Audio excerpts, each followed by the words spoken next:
रानी चलो ना।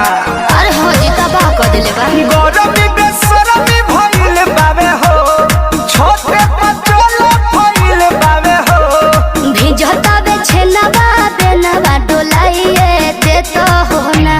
हे राजा हो हमारा लाखो लगा हवाइए दे तो हो ना। हे राजा हो हमारा लाखो लगा हवाइए दे तो हो ना।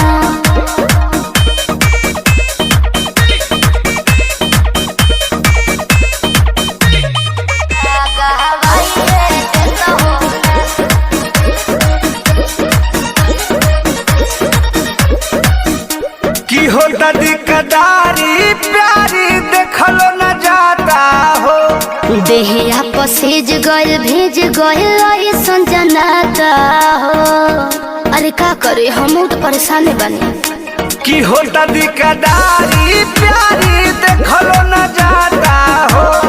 देहिया पसीज गइल भेज गइल ऐसन जनाता हो।